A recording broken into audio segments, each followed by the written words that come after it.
Hello everybody and just and welcome back to Overlord Season 4, Episode 11. If I'm not mistaken, that's the penultimate one. I think this season has 12 episodes. I might be mistaken on that. But, I mean, we are very much headed in the direction of a finale, so wouldn't surprise me if the season had only, well, not only, a normal amount of 12 episodes. Why am I led to believe that we are headed towards the finale? Well, in the previous episode, Zanak fucking died. Prince Zanak, the honestly only hope of the kingdom. Like, no joke. With the other prince being KIA and being in general kind of an asshole, with the king slowly losing his marbles, Zanak was genuinely a hope for this kingdom. If he was allowed to rule, if he was made the kingdom would have prospered. I have no doubt about it. It might it might have had some hard time. It might have not prospered to the degree that the Baharut Empire is prospering, for example. But it would get out of the slump. I have absolutely no doubt about it. Especially with the help of Princess Renner, who's a genius, an evil genius, but a genius nonetheless.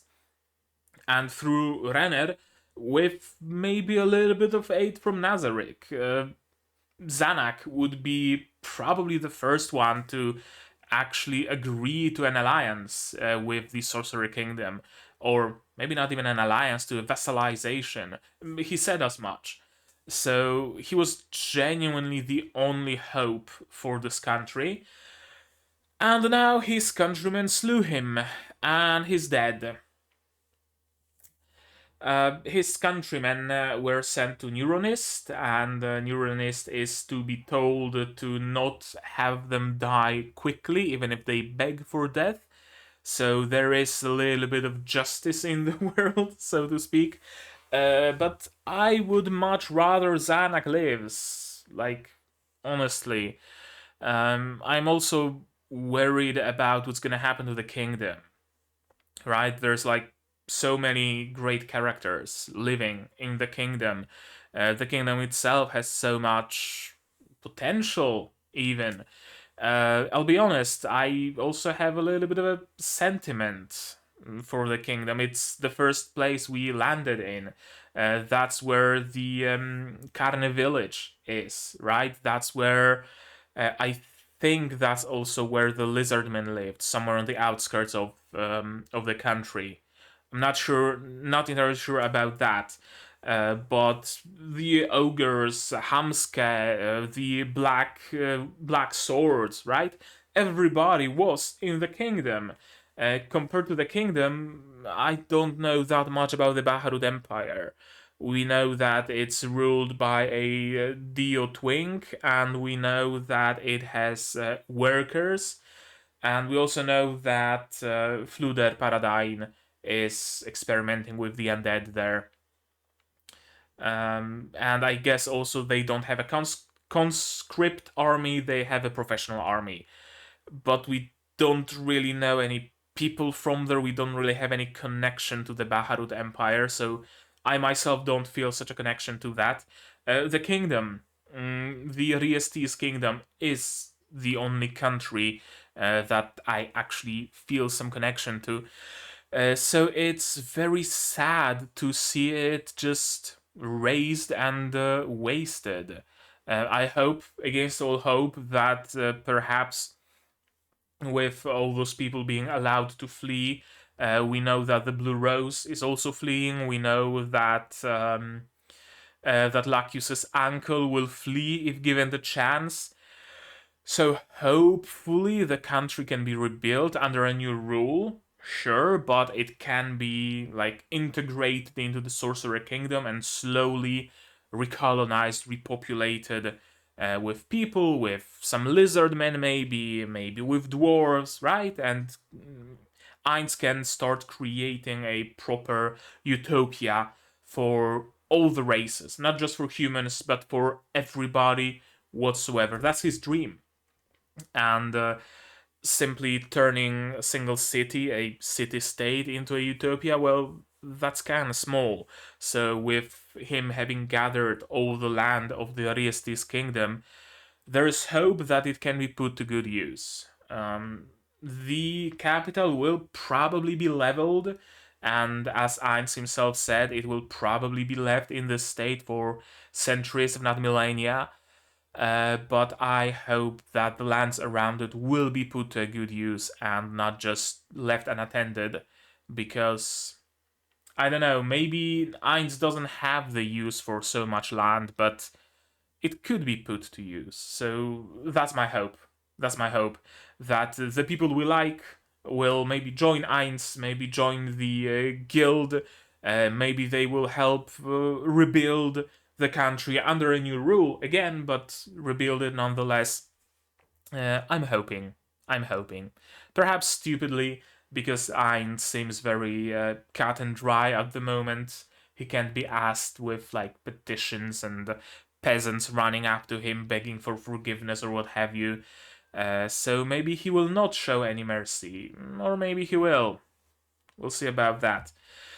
My prediction for today: complete obliteration of the army.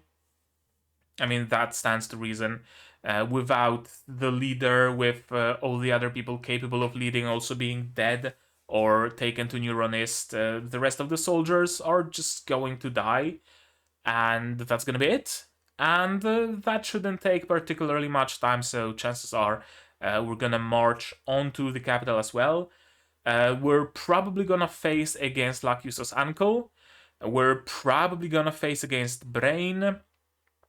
I hope Brain survives, honestly. Maybe he doesn't, but I feel like it would be a little bit of a repetition. And the creator of Overlord doesn't strike me as a person who likes repetition. Right? The subjugation of lizardmen went completely different than the subjugation of the dwarves went completely differently from the subjugation of the quinoa or whatever the name was, right? So I don't think Brain will end up like Gazev did. I honestly don't think Brain will die, but I might be surprised. No one is safe, really. Besides maybe Blue Rose. I feel like if there is someone, if there is a group that actually has a chance to live through it all, that's gonna be Blue Rose. But then again, maybe individual members of it will eventually die.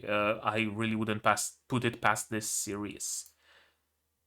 Okay, maybe a little different zoom, or focus rather. Yeah, I guess that's a little bit better. But yeah, let's not talk about it. Let's just see it. Let's just witness the glory of Ainz Ooal Gown. Here's your subs. You're gonna need them to sync up your copy, your episode, my sound, because I'm gonna need it to hear things. And of course, I'm gonna have to ask you for your support. You can support me on Patreon or Throne monetarily down below and get early access to non-seasonals, for example. Or you can support me without spending a single cent by sharing my content mainly, but also subscribing, commenting, liking. All that helps, but sharing my content helps the most, honestly. So with that out of the way, we can start watching episode 11 of Overlord Season 4 in 3, 2, 1, go. What's up, Ramposa? Prince Zanak is fucking dead.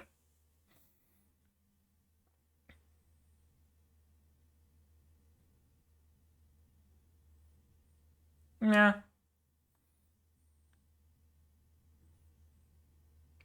There's no royal army. There's no messengers. There's no King Zanak.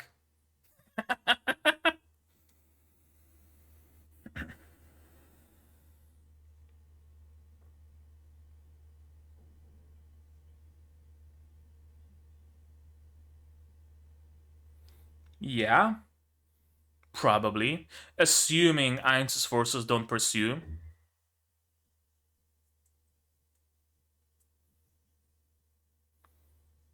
Okay, at least there's some, like, kingship left in him. It's not just all madness.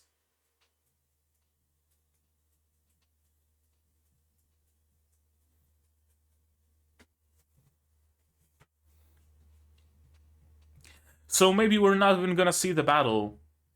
Like, not gonna lie, it would be kind of fitting for the battle to just be resolved off screen. It's not even worth mentioning. It probably, like, in the light novel, all that would be needed was probably Ainz won, because what other outcome could there be, really? Any losses that Ainz's army sustains, it's just undead he can summon an infinite amount of, so there's no tension, there's no need to speak of the battle whatsoever. So if that's what they're gonna do, very fitting. If they decide to show us the battle, hey, I'm not gonna complain about that.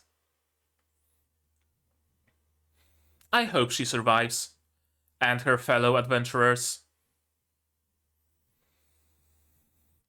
But most of all, Brain.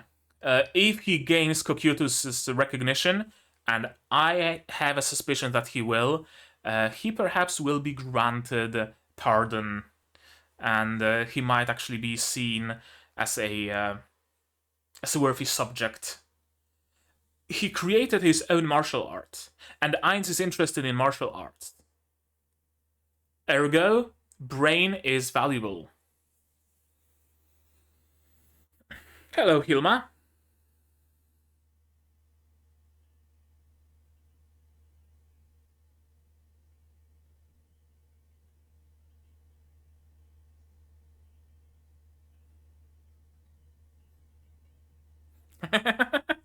Okay, Hilma has been taken by the Sorcerer King.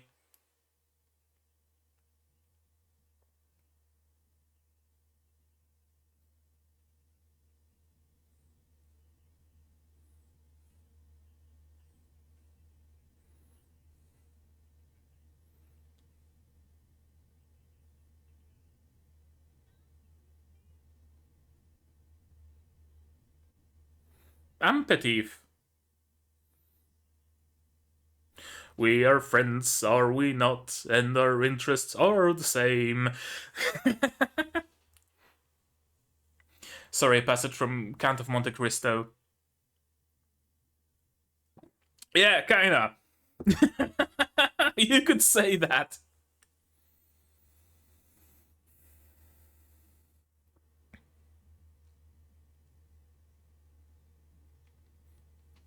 Yeah. Oh, you don't wanna know. You don't wanna know, my dude. And you might wanna bow. Oh, it's just Shaltir.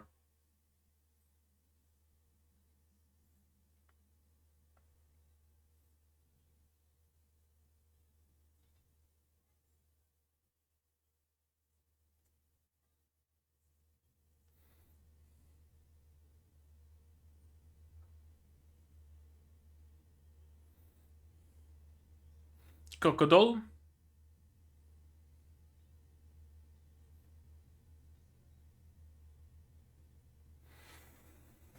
What's gonna happen to Cocodol? He seems like a +1.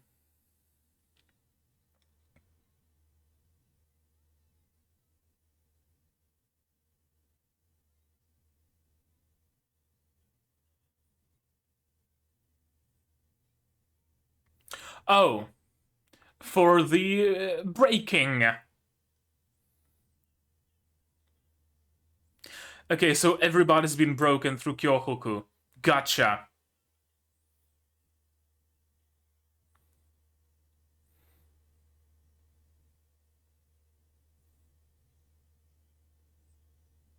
Yeah. Baptism, sure. If baptism included, like, instead of sprinkling some holy water, if it included, I don't know, drowning in sulfuric acid, then sure, I guess it's a baptism.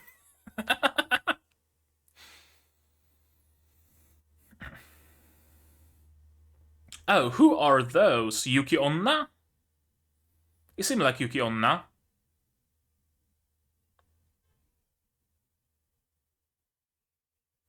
Ah, and Ainz just buffing himself up.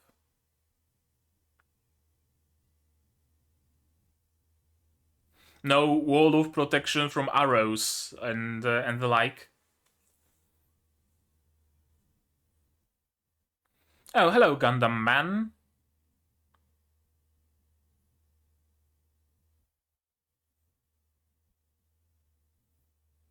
Yep.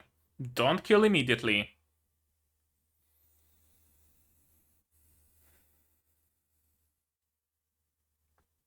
Your roll off. Capturing. Throwing a Pokeball.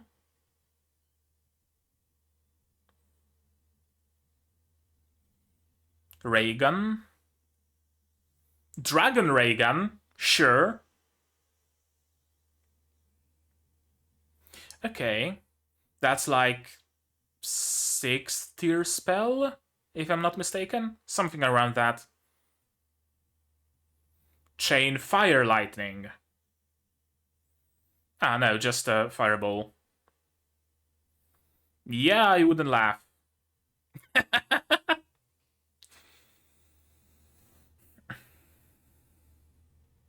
Some dogfighting. Okay.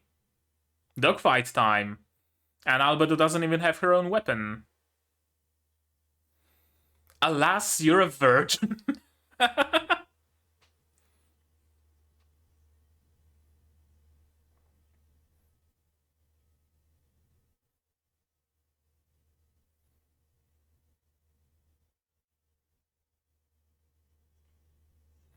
Okay, here's her weapon.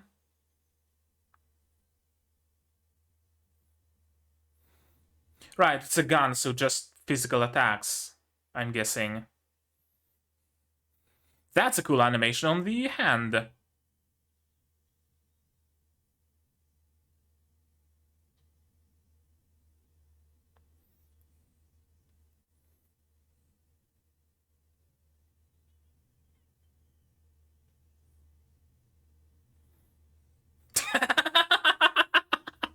Okay. So it wasn't even a fight from the get-go.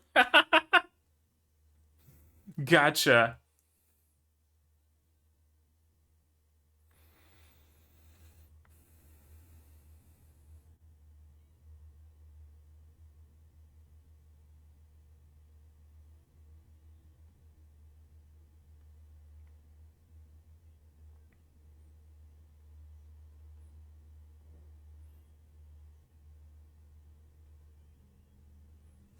I mean, he's not entirely incorrect. And he's perfectly correct in this case.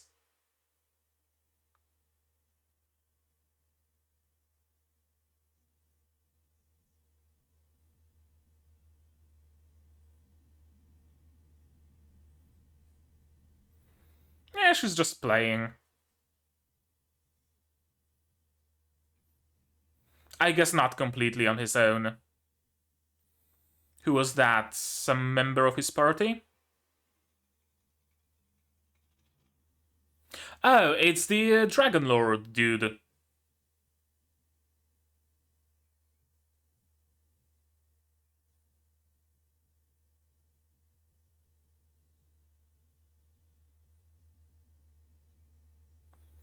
Kinda.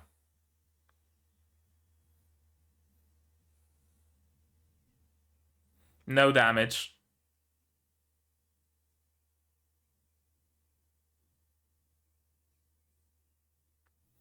Of course. What about magic then?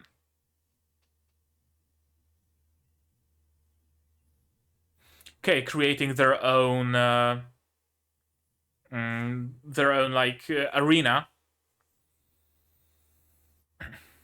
So he's using health.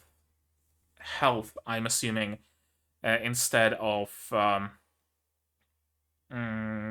mana for casting spells. Probably because the health of this armor is really the mana of the dragon that controls it. That's my assumption, at least. You've seen that in Yggdrasil, I'm assuming. Or maybe not.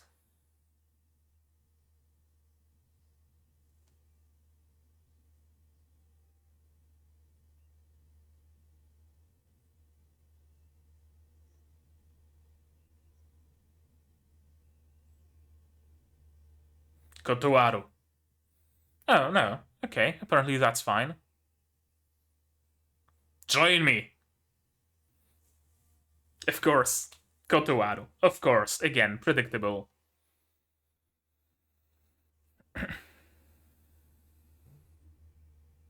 Oh! Okay.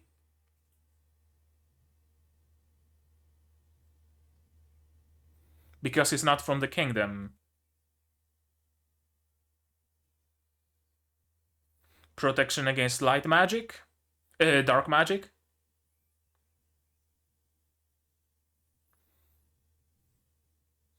Yeah, because it's your very own arena.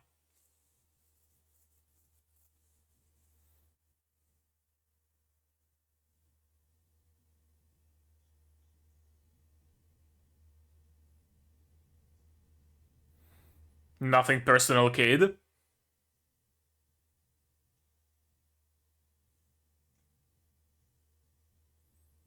Okay, so some special weapons or a skill? Or a spell?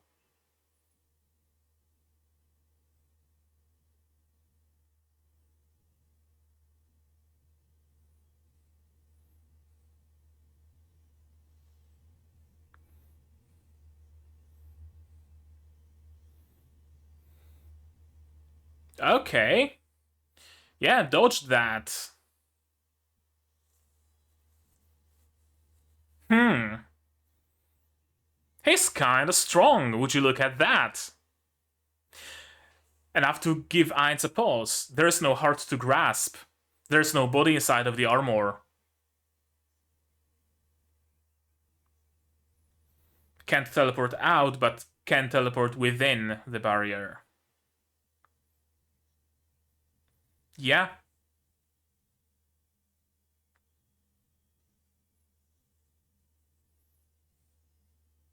That's a cool looking staff, by the by. Bit of a staff, bit of a hammer.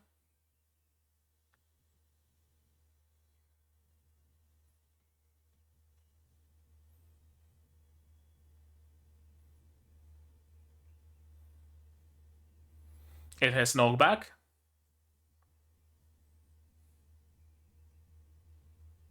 Yeah. Perfect weapon for a caster.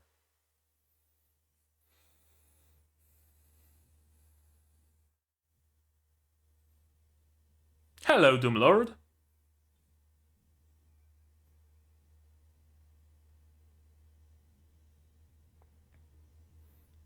Okay, so apparently Doomlord can stand its own ground.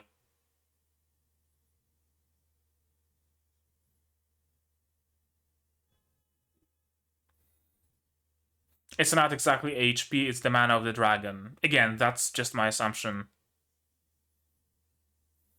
Yeah.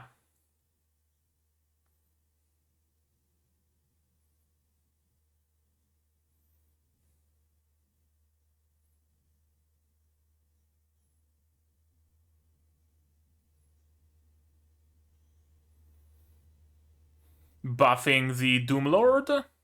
Or taking control of it or something?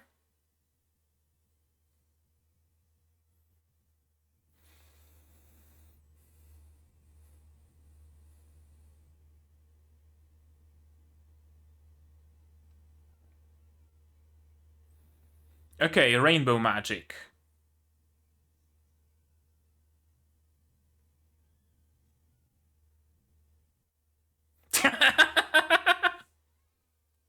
A bluff? Or...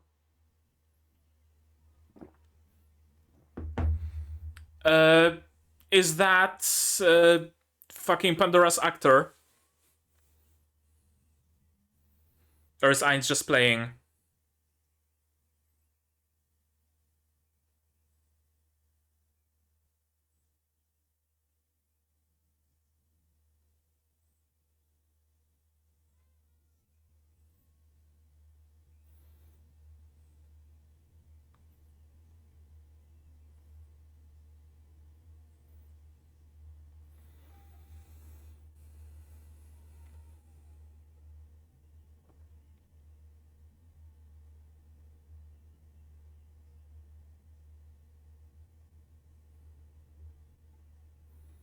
Okay, so he is one of the 13 heroes.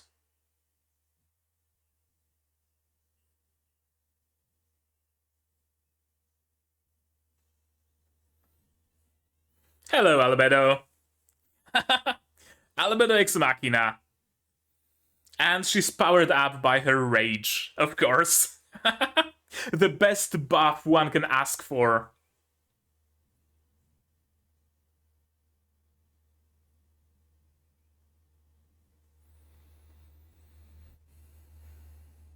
Probably Kotowaru.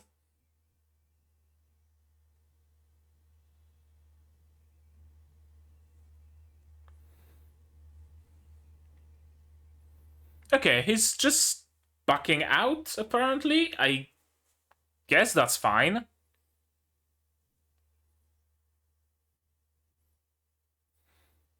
What prompted him fleeing?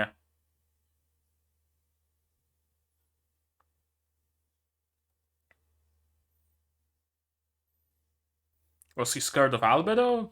Unlikely.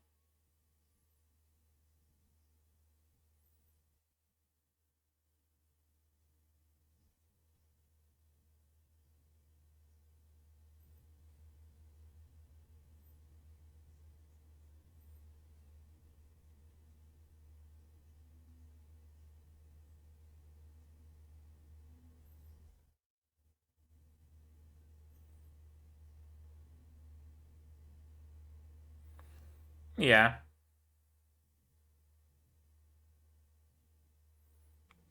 I mean, it wouldn't have if Tsa decided to join Ainz.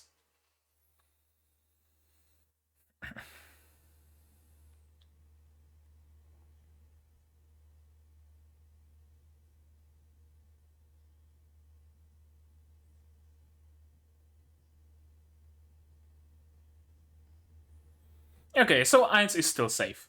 Gotcha.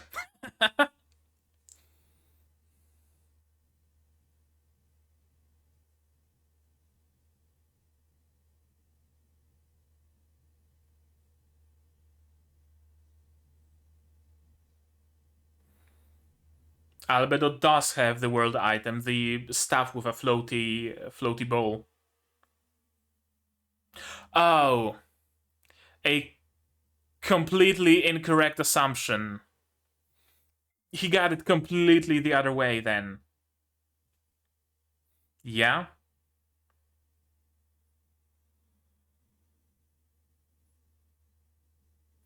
Oh, he has more than two. He has more than two, my dude.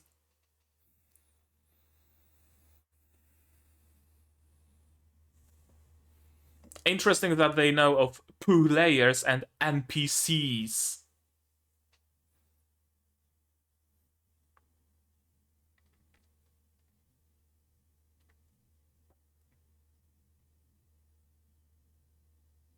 But you can whittle him down?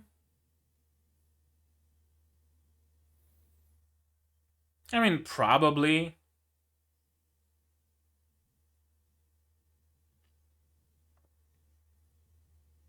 Like Ainz, for example.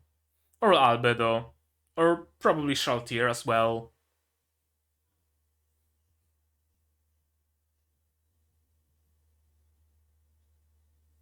Okay, so completely fake name. Yeah, just made it up.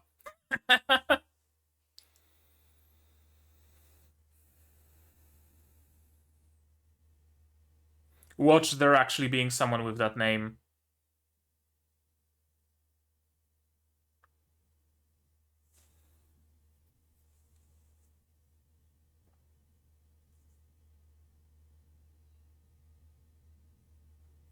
Evil players.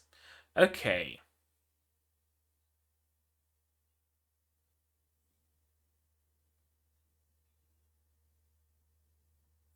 Scheming behind the scenes. Is fucking Brain gonna get the armor?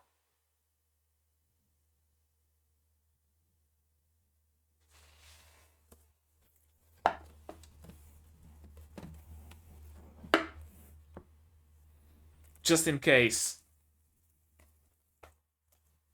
Just in case. Brain gets the fucking Gundam.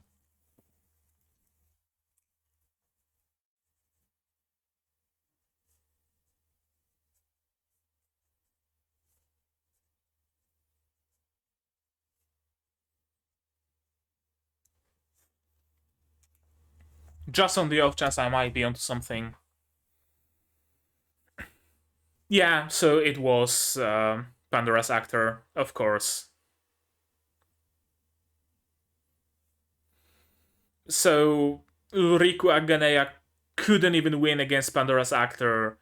He didn't even face Ainz.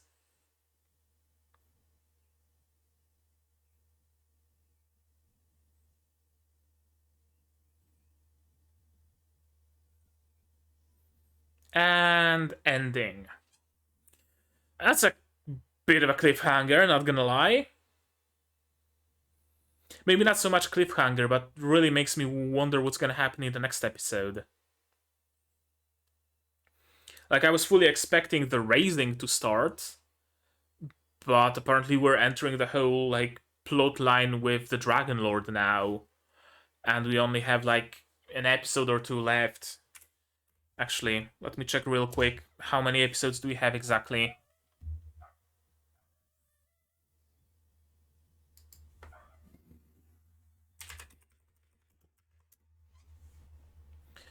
Overlord 4. 13! Okay! Hell yeah! Positively surprised. So this is not the penultimate episode. The next one will be. I'm happy. I'm genuinely happy that we have one more episode than I thought we are gonna have.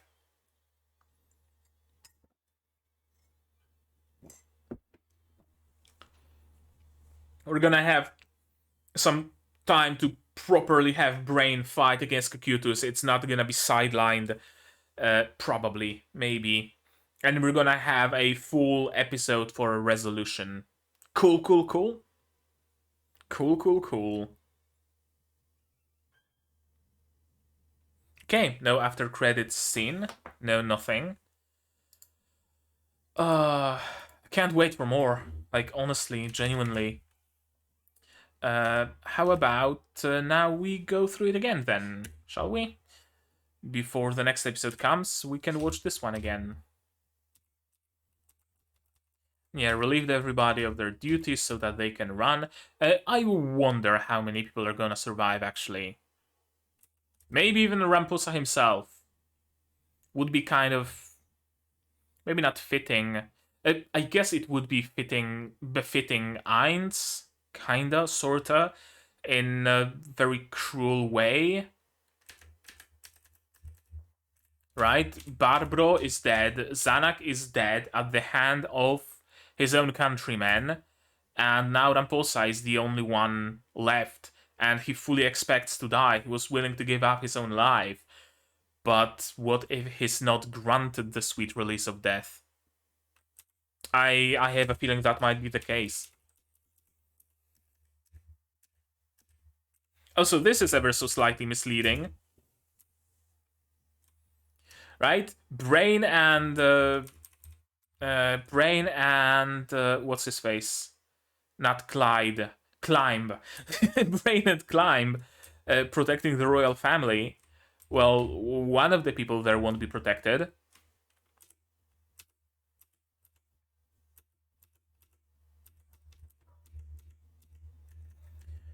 Yeah, so we had this fight. Kinda. It didn't look quite this good, but we had this fight. We're now only just missing this fight. And I'm assuming that's going to be the next episode or the episode after.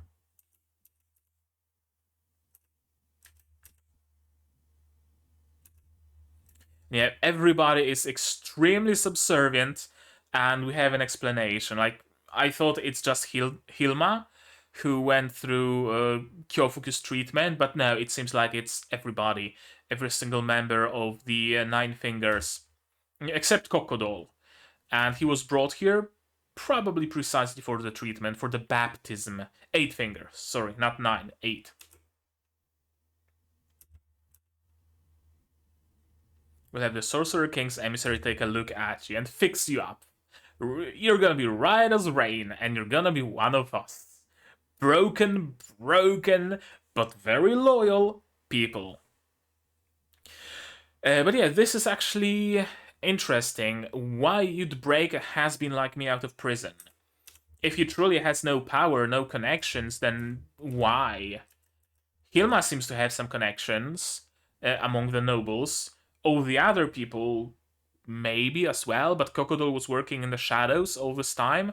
So if he truly doesn't have any connections, then why have him?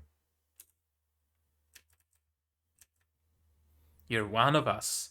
One of us. One of us. One of us. You're not a monster wearing Hilma's skin. Have I really changed that much? Yeah, I mean, just look at this face. Everybody changed, but Hilma probably the most.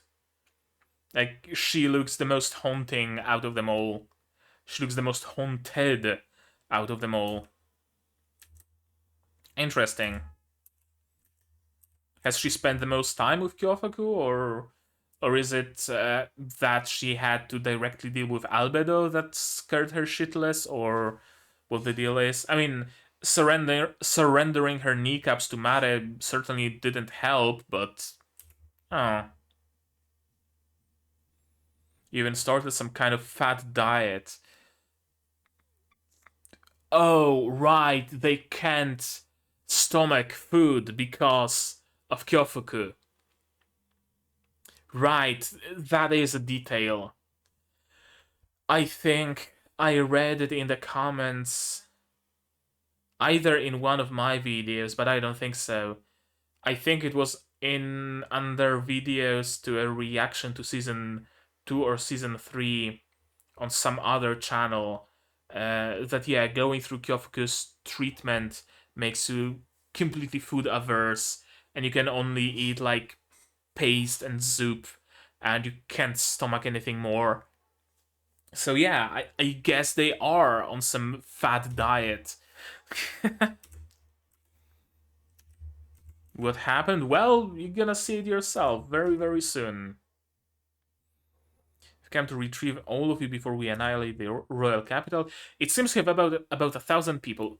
Where did the 1,000 people come from? Is it the faction, the noble faction under Hilma, and under the shitty little noble that started the whole thing by raising the by like stealing from the wagons and stomping on the Nazarick flag? Is that the faction of the nobles, of the small little tiny nobles that make up 1,000 people?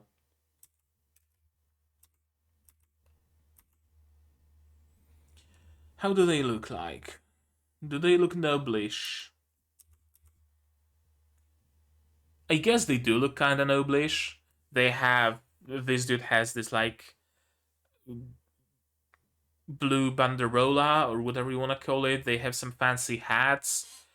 I guess they could all be nobles, minor nobility. I'll have all of you live here for the meantime. I didn't notice that before. That's the fake Nazarick, isn't it? Yeah, I think that's the fake Nazarick that they used as their base of operations when fighting the lizard men. And yeah, you're new here, you need to get treatment, you need to be baptized. Yeah, he won't die. Of course he won't.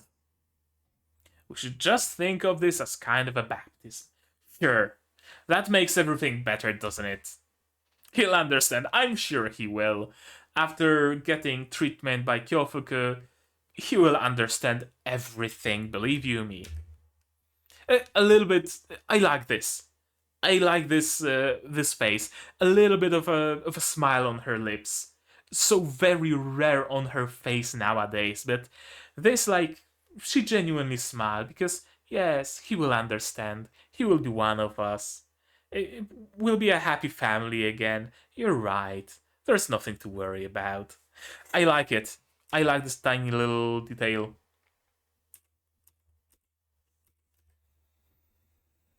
Hmm. That's Aura with some of her pets.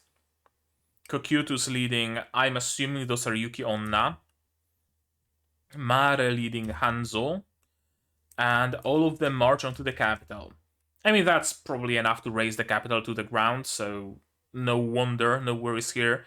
I mean, Mare himself could just turn the capital into a pile of rubble, so the others are really just a decoration.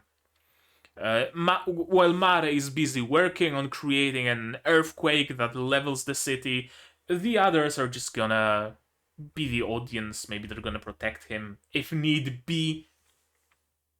Not so much protect him as stop any distractions to let him focus on the task.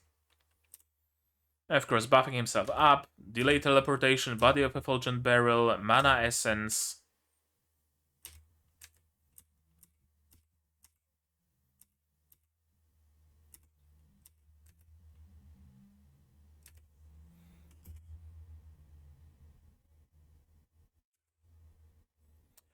Oh, right.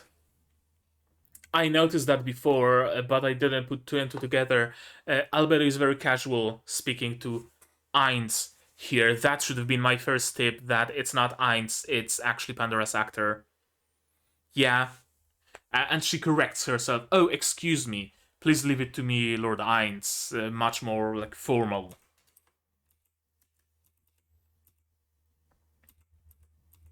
Lightning, fire.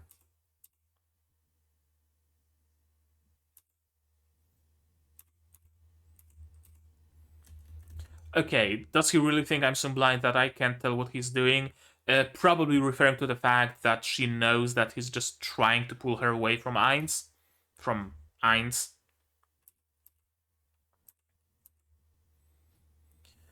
And yeah, projectiles don't do shit. Magic doesn't do shit either. See, the animation on the arm, with the grain overlaid on top, and with the effects, and with all the other overlays, that actually looks very convincingly 2D. The one and only mistake they did is animated it on once, which really destroys the illusion of it being a 2D animation, and also the highlights are a little bit too active. Generally, you don't have highlights change all that often.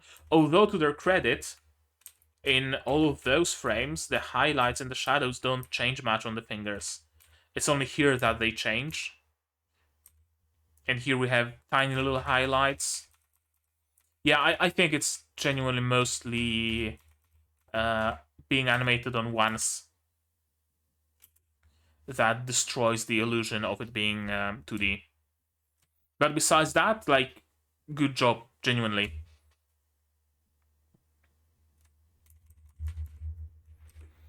Nullified? Yeah, it's not attack magic, it's instant death magic? Probably not. And yeah, just the punch was enough to send him flying. Not even any need to use the weapon. Also, jagged edges, desolation. That's another dead giveaway. It's CG, and it was rendered at a much lower resolution for some reason, and then someone decided they want to stretch it out. So instead of re-rendering the scene, because why would you, they just stretch out the image. Yeah, it was supposed to be rendered at this distance and at this size, and then it was zoomed in, so you see the tessellation. Details, though. Details, really. So weak, he's just like Tofu. Now, the rest of him is actually animated on twos, which is cool. Even the flames on his jetpack.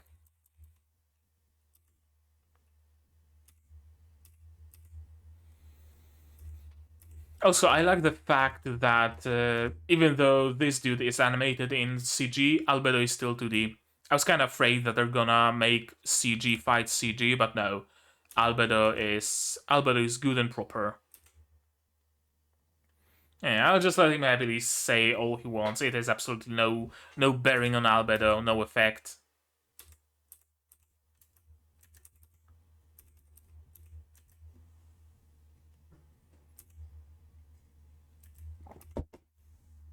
This is an interesting effect. Ainz's eyes change color depending on what he looks at. For health, they turn green. For mana, they turn purple. The color for health and the color for mana. And again, I'm assuming there's no mana because the mana makes the health. The mana is what animates this armor and those weapons. That's why they have HP, and that's why whenever he uses any spells, any skills, that HP drops because it's really just mana.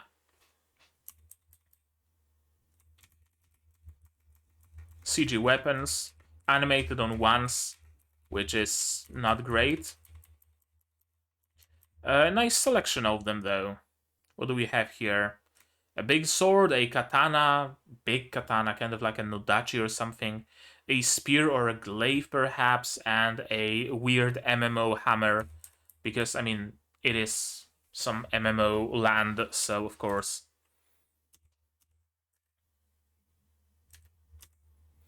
I think this a little bit of a flair is another giveaway that it's Pandora's actor. I don't think Ainz would just be openly talking about his strategies and whatnot. And yeah, the gesture of "come at me," yeah, that's very unlike Ainz.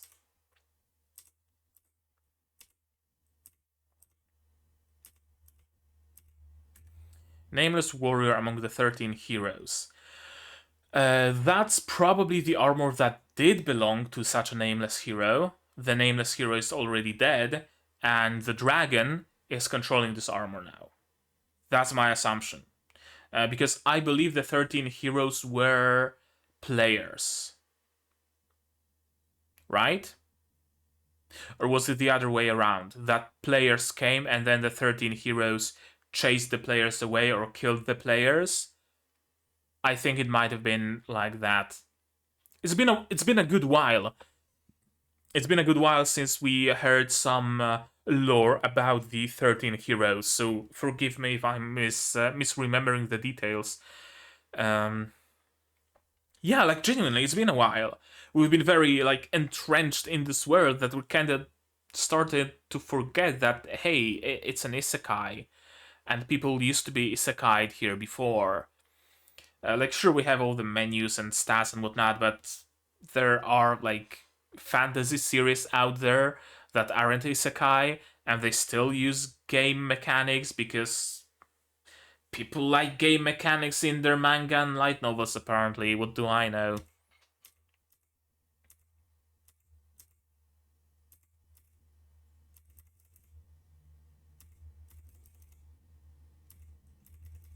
Yeah, the barrier. Interesting that you can pass through the barrier if you have a world item.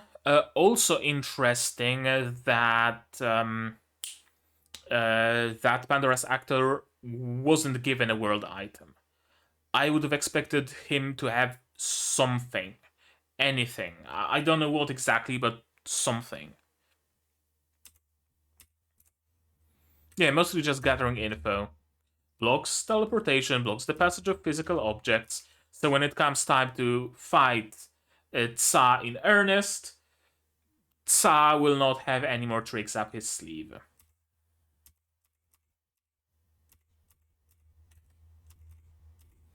Wall of Skeleton, Grasp Heart. That's a lot of spells that are very like typical to Ainz. Does Pandora's actor also copy the abilities of whoever he impersonates? It might have been mentioned, and if so, then I completely forgot about it. Or is it just the case of Pandora's actor knowing those spells because Ainz really liked them, so he wanted his NPC to have them as well? I don't know. Yeah, slicing damage, perhaps not the best against the skeleton. But yeah, the knockback. The knockback works.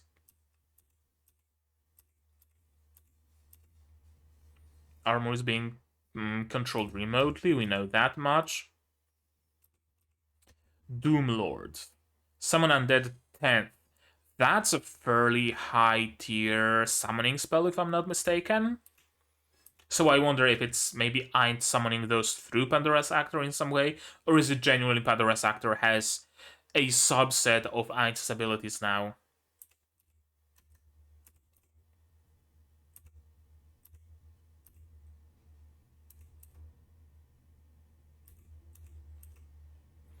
Yeah, apparently the Doom Lord was honestly would have been enough to give Tsa a pause. Or maybe not. Elemental Skull.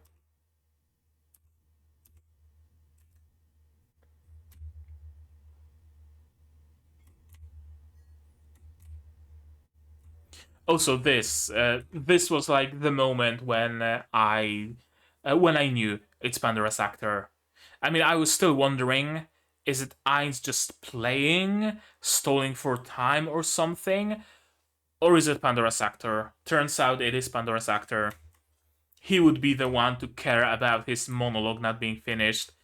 He would be the one to cower, to throw aside his weapon, and beg for the opponent to wait because, god fucking damn it, I didn't complete my monologue.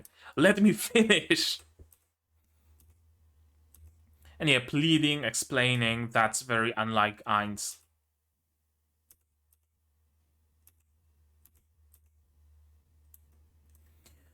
Everything began with the misuse of our powers. What does our mean here? Player? Probably. Was Tsa a player? Probably not. Tsa is a dragon. The armor might have belonged to a player.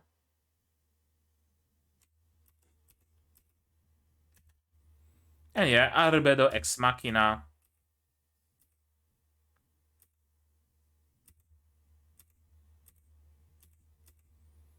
Can visit anytime. I wonder if he will. I wonder if he's gonna be a recurring antagonist, or is he actually gonna, like, join us? At least for a tea or something. Also, props for him not being CG here.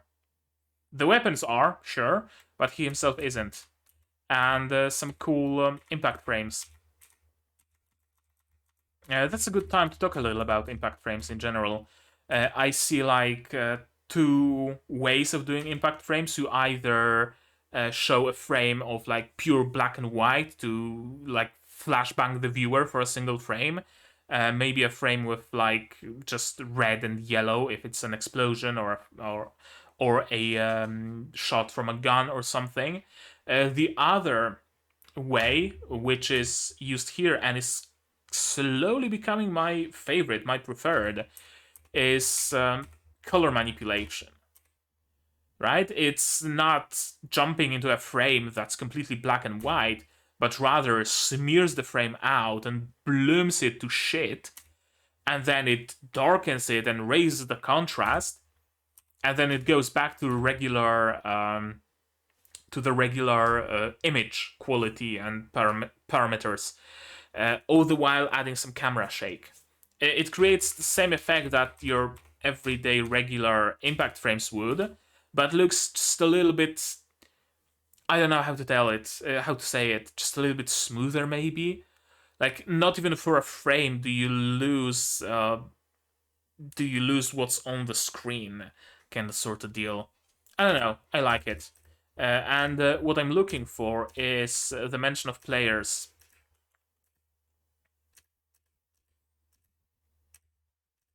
I don't know if he mentioned it here or only after a meeting with Lacus's uncle.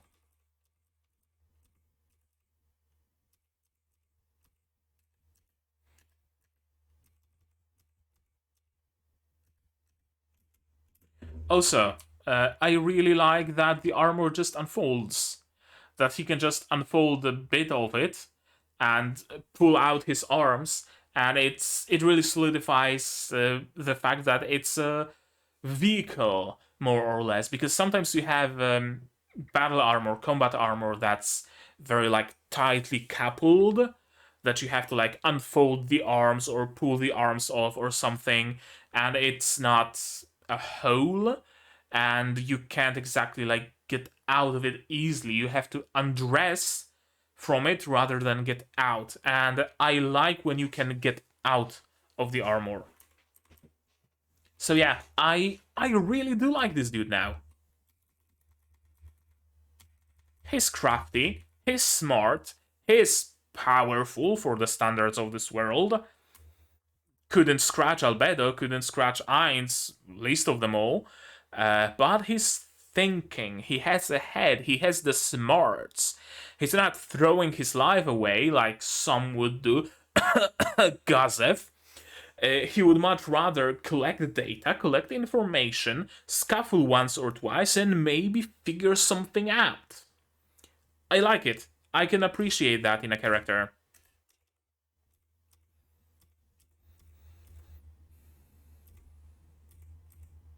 A lot of apologizing, and yeah, his strength was much greater than I had expected.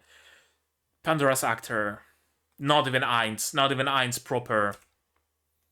The demon Albert was able to break through the world isolation barrier. Only wielders of a world item or casters of wild magic would be able to enter. World item, we know what it is. Wild magic, it rings a bell. It rings a bell, but I don't know which church.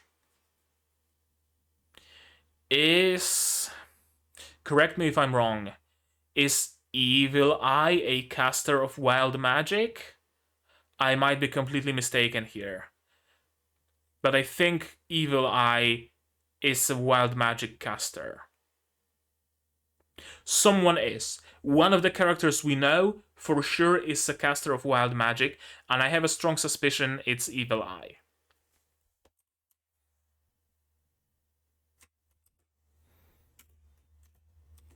Could Albedo be the Pulea? Pulea. Oh, police. And the Sorcerer King, the NPC. I love the sabs, how they really drive the point home that those are like proper nouns by now. They don't have the sense, they don't have any meaning in this world, so they have become proper nouns. A player is pretty much equivalent to the demon god or whatever, or the demon lord that raises every 300 years and brings calamity into the world. And NPC is why the demon generals that serve the demon lords. I like it. I really do like how we are merging the MMO bits, the pre-isekai bits, with this world. It really feels original. It really honestly does. I don't think I've seen particularly many examples where the fact that it's an isekai would be so deeply ingrained in not just the story, but also the world. Sure, there are examples where we can see the workings of previous players somewhere in the world, but most of the time isekais are just, a dude got isekai'd. Cool, now it's a generic fantasy adventure, except the dude has superpowers, and we completely forget about the whole isekai bit. It's very much a trend nowadays, I noticed. So it really feels cool to see that the isekai permeates the world. Permeates is how we spell it, I think. Might be mistaken. And I thought he was mistaken for a moment, but no, he's thinking, he's wondering that, yeah, it would be a clever idea to put yourself in a secondary position, right? To allow the enemy to think that you're not as important as your lackey, so that when you destroy the lackey, it's no big deal, really. I mean, it would be a big deal if Albedo would die, but she's not gonna. But theoretically. Or perhaps the Sorcerer King has 2 world items. Little did you know! I mean, isn't it that Mare alone has 2 world items? The gauntlets, each of them being a world item? No, Aura has them.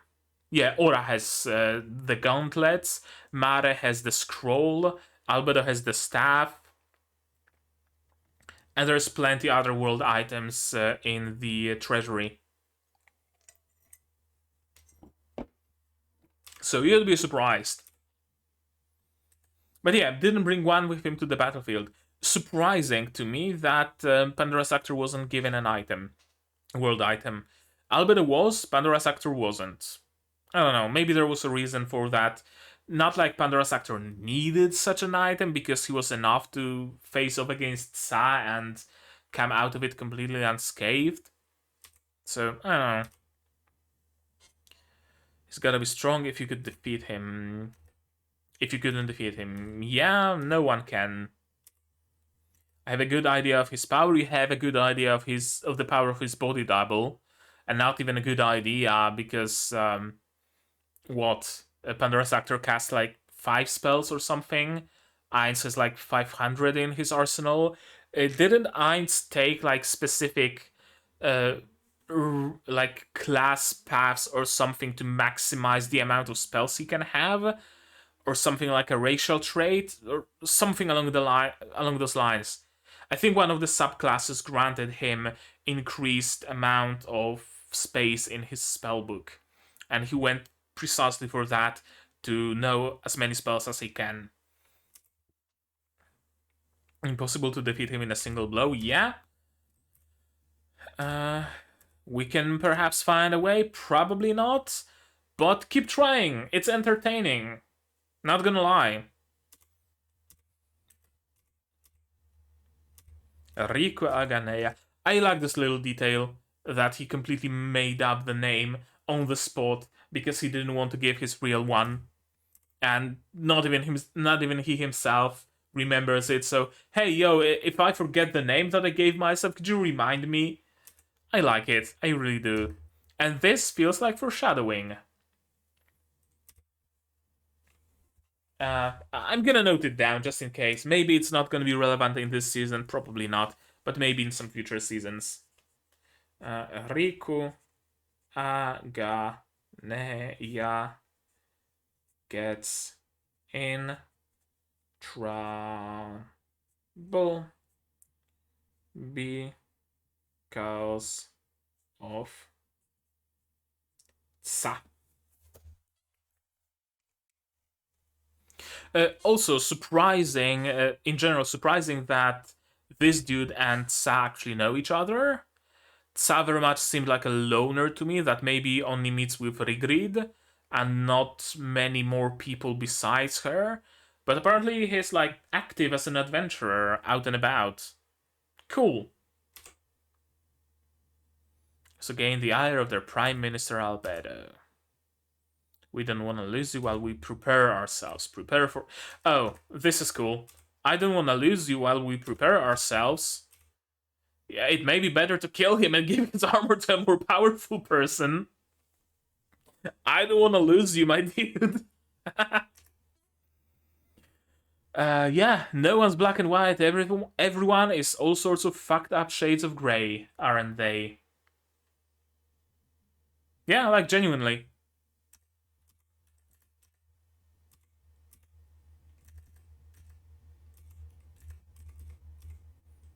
Azu's strength isn't that high. Maybe better to kill him and give his armor to a more powerful and obedient person.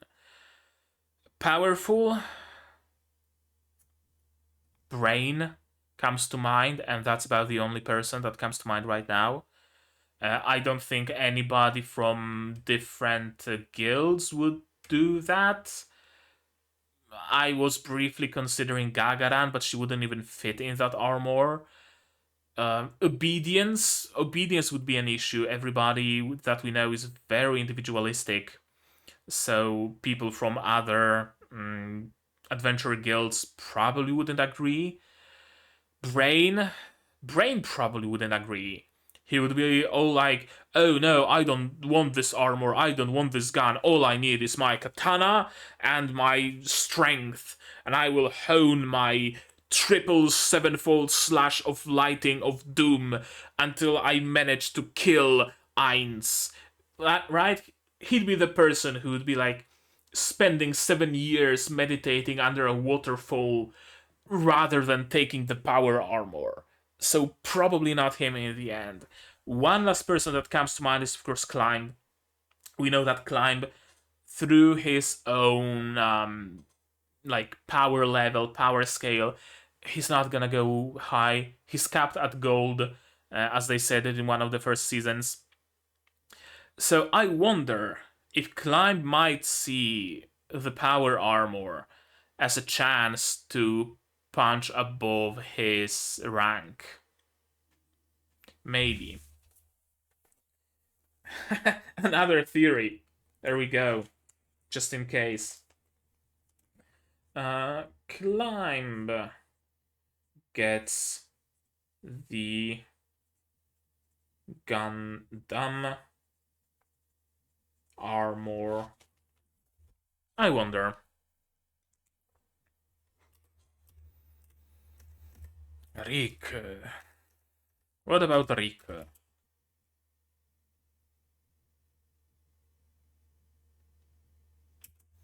My hands are already dirty. Riku. Oh, Riku Anageya. That's the name he took. Is Riku an actual person? Is Riku Anageya the name of the nameless hero from the 13 heroes? And Sa was like a, maybe not a mount, maybe not a pet, but kind of like a, I don't know, an ally of Riku Anageya? Something tells me that might be the case. Again, note it down. Note it down. Riku Anageya is the name of the platinum hero. Sa was his ally.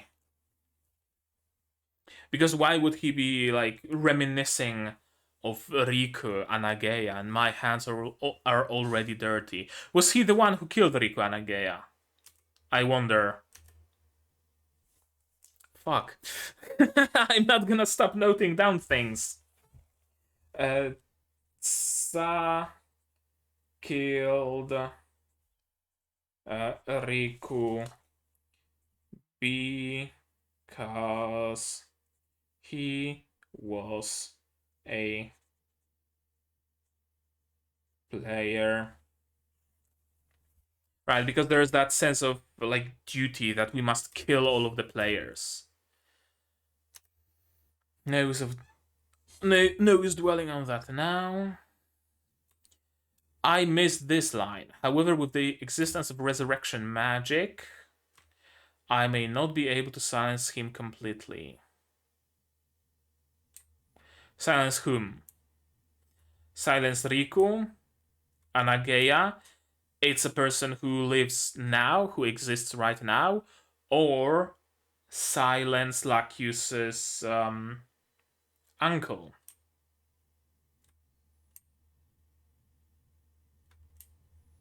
It's probably about the uncle because he's like, I have to deliberate on this idea carefully, over the idea carefully. I don't know, I'm not sure. And yeah, of course, I was initially very confused.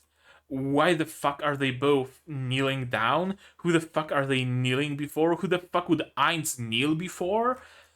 But of course, of course, it's Pandora's actor. I love Pandora's actor in Ainz's clothes, gotta say. And yeah, as much as Tsa was measuring them, they were measuring Tsa. His words, his actions, the emotions, everything about the man named Riku Aganeya. Edie,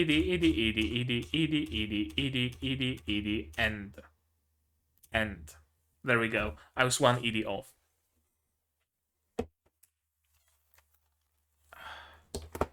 Okay. That was a cool episode. That was cool episode 1 because we got a lot more world building, we got a lot more lore, and I'm a sucker for those. I'm a huge sucker for lore and world building. Even if a show is complete garbage, but it has competent world building, I'm gonna keep watching it just to get to know about the world. And Overlord has the benefit of not being a shitty show and having a great world building, so it's a perfect combination, really. A perfect storm, one would say. So yeah, I loved that. I loved that we finally kind of get back to the original thing with the whole show being an isekai.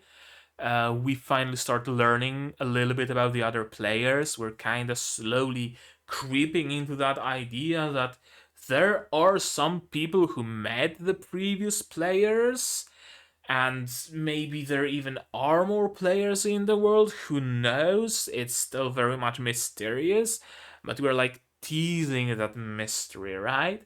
The mystery is no longer in the box, but it's still covered with like a bit of cloth, so you get the general outline, but you can't quite see the details yet.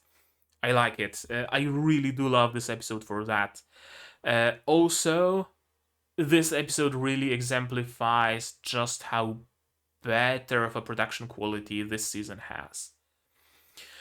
Even the CG that was used here was like honestly top-notch quality for as anime is concerned. Uh, I'm I don't think there's been CG yet in anime that I would be like, oh shit, it's CG. I couldn't tell. Skeletal Knight in Another World did come close a couple of times, but in this case, like genuinely good job with the CG. And also, what's important, the CG was still used sparingly. It wasn't gratuitous. It was just the Gundam that was CG and Tsa's weapons. Tsa himself wasn't CG. Albedo wasn't CG, right? So that already shows you the amount of care that they put into it. The animations were great. The montage, the effects. You can really see that they were like, shit. People didn't like season 3, and we kind of need to do something to make people like it again. And they really went for it, and I really do like it. What else? Again, some cool combat, some cool fighting. Whew. Yeah, genuinely just an enjoyable episode, and I can't wait for more. Not just of this season, and I'm very happy that we still have 2 more episodes, not just one. That's amazing news, genuinely. But I'm also very much hungry for further seasons. By the time the movie comes out, I want the credits of the movie to say, hey, yo, by the way, season 5 is gonna be releasing like next season. Okay, maybe let's give them a little bit more time so that the quality doesn't suffer, but you know what I mean, right? I want more, and I want it now. Honestly, like I envy all those people who start watching Overlord like next year, because by the time they get to season 4, if they also do like once a week kind of a viewing or reaction, maybe, I don't know, then season 5 will already be out probably, and maybe the movie, and I want to binge it. I already want to binge season 5 of Overlord. Oh man. Yeah, we're gonna be eating good, all of us isekai enjoyers. There were also news that Arifureta got third season, so yeah, third season, so I'm very much looking forward to that. Overlord and Arifureta saving the isekai genre. I never would have thought I'm gonna say those words, but they ring true. So what can I tell? What can I say? Yeah, I don't think I have anything more to say about this episode, honestly. I think I said anything that needed to be said. But maybe you have something to add, and if so, do that in the comments down below. Did you like this episode, my reaction, my theories, stuff like that? No spoilers, please, I beg of you. You don't want me to be spoiled, I don't want me to be spoiled, nobody wants me to be spoiled, so don't spoil me. If you want to talk spoilers, Discord here, also in the description, you can join it. There's an Overlord channel there, and you can talk spoilers to your heart's content because you can use spoiler tags there. If you have something to add, something that was missing from the source material, some additional context, some additional explanations, I'm leaving it at your discretion. If it doesn't appear sometime later, then it's not a spoiler. If it's just cut content, I'm gonna be curious to hear about it, so please do let me know. What comes next in my outro? Like this video if you liked it, dislike it if you disliked it, but tell me why so I can improve. Subscribe to the channel to be notified of future releases of not only Overlord Season 4 but also Madoka Magica, Symphony GX, and future seasons in the future. Also, Yofkash no Uta Call of the Night, Hataraku Mao-sama, and the Ruby Ice Queendom, and I also stream sometimes and play games, although I don't have much time for that now that I found a job, but such is life. And you can support the channel if you want monetarily on Patreon or Throne, links in the description. On Patreon, you can get early access to non-seasonal content for $10 a month. Non-seasonals like Madoka Magica, Symphogear, and whatever other non-seasonals I'm gonna be watching. And for just $1, you get a role on the Discord, and you also get a place in the credits. On Throne, you can pitch in towards my purchase of a proper camera, better lighting, stuff like that. And if you don't want to spend any money whatsoever, share my content, spread the word, spread it around, tell your friends, tell your family, tell complete strangers on the internet, because if you don't subscribe, if you don't support me on Patreon, maybe the people you bring in will. And I mean, that's how it works, right? So yeah, that is really a lot of help. And with that out of the way, I think that's gonna be it from me for today. So as always, you guys do all the good stuff, and I'm gonna see you in the next one. Cheers. And here's the credits I mentioned. You can be one of those people if only such is your desire.